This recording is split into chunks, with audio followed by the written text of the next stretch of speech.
হাইকোর্টের স্বাস্থ্য রিপোর্ট তলব করা হলো হাইকোর্টের তরফ থেকে। প্রেসিডেন্সি জেলের মেডিকেল সুপারের থেকে রিপোর্ট তলব করা হয়েছে। 2রা আগস্টের মধ্যে সময়সীমা বেঁধে দেওয়া হয়েছে। তার মধ্যে রিপোর্ট তলব বিচারপতির। কিডনির রোগে আক্রান্ত প্রাক্তন খাদ্যমন্ত্রী, রেশন দুর্নীতি মামলায় জেলবন্দি জ্যোতিপ্রিয় মল্লিক আর তার স্বাস্থ্য রিপোর্ট তলব করল হাইকোর্ট।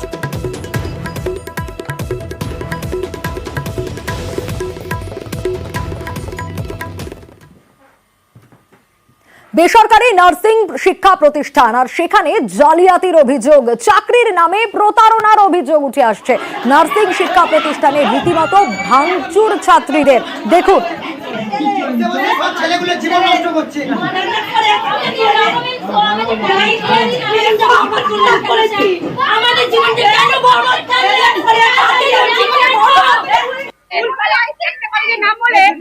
না জানি অন্য কলেজে ভর্তি করে দিচ্ছে।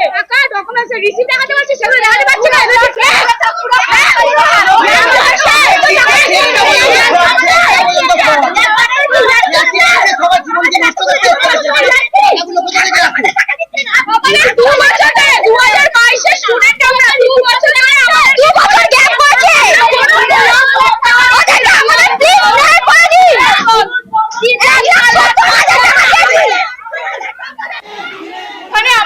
সবকিছু ফ্রড বলে বেকানো হয়েছিল।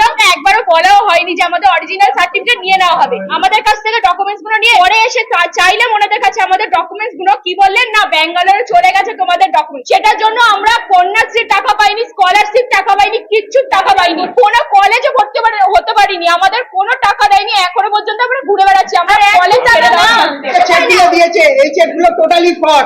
পুরো ভবিষ্যৎ নষ্ট করে দিয়েছে। আমরা সরকারিতে পরীক্ষা দিতে গেছিলাম, আমাদের লোক দিয়ে মার খাইয়েছে। না কোনো টাকা নেওয়া হয়নি। এটা হচ্ছে এখানে পড়াশোনা করেছে, যাদের পছন্দ হয়নি বলছে পড়বো না, আমাদের টাকা ফেরত দিন। টাকা ফেরত দেওয়া হচ্ছে চেকে। যারা পড়বে না তারা ফেরত চাইছে দেওয়া হচ্ছে। তাদের প্রত্যেকের নামের লিস্ট আছে এবং টাকা ফেরত দিয়ে দেওয়া হচ্ছে।